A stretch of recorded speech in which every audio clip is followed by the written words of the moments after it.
जय हिंद, वंदे मातरम।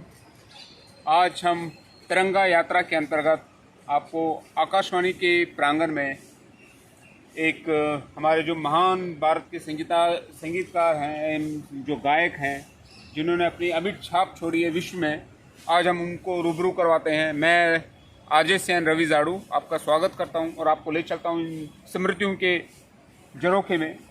सर्वप्रथम है बेगम अख्तर। जी हाँ, बेगम अख्तर, जिन्हें मलिका गज़ल के नाम से भी जाना जाता है।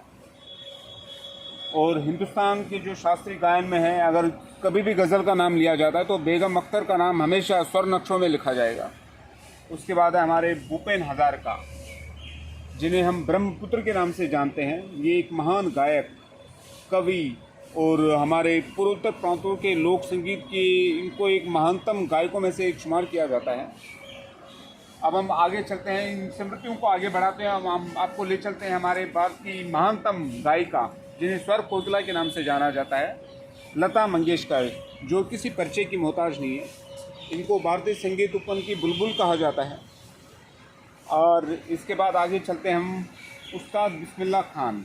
जी हाँ, शहनाई वादक में अगर कोई नाम लिया जाता है सर्वप्रथम तो ये उस्ताद बिस्मिल्लाह खान ही है, जिनको अपनी जो विशिष्ट शास्त्रीय जो इन्होंने शैली बनाई है शहनाई में, उसको अब तो भारत में ही नहीं पूरे विश्व में लोकप्रिय कर दिया और एक ऐसा स्थान दिलाया कि आज भारत में जो शहनाई है वो पूरे विश्व में फैल गई है।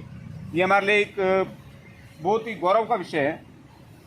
इसके बाद हमारे पास है सामने उस्ताद अल्लाह रखा खान कुरैशी जी की प्रतिमा।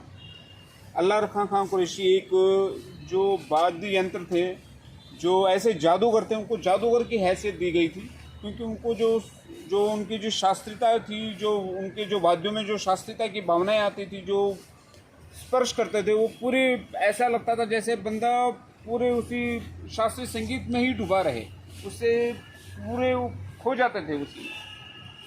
हमारे पंडित भीमसेन गुरुराज जोशी जी, जिन्हें हम महानतम बहुप्राकृतिक सुर साधकों की जो सर्वप्रथम कलाकार माने जाते हैं और इनको किराना घराना से संबंधित रखते हैं।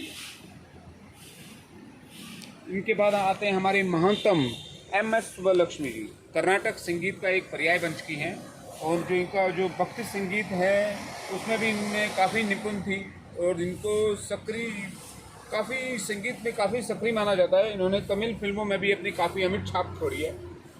इसके बाद हम आते हैं सबसे आखिर में हमारे पंडित रविशंकर।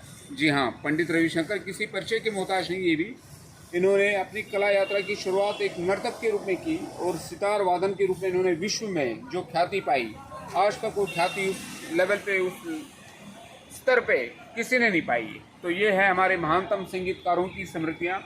आकाशवाणी के प्रांगण से मैं रवि जाड़ू। जय हिंद, वंदे मातरम।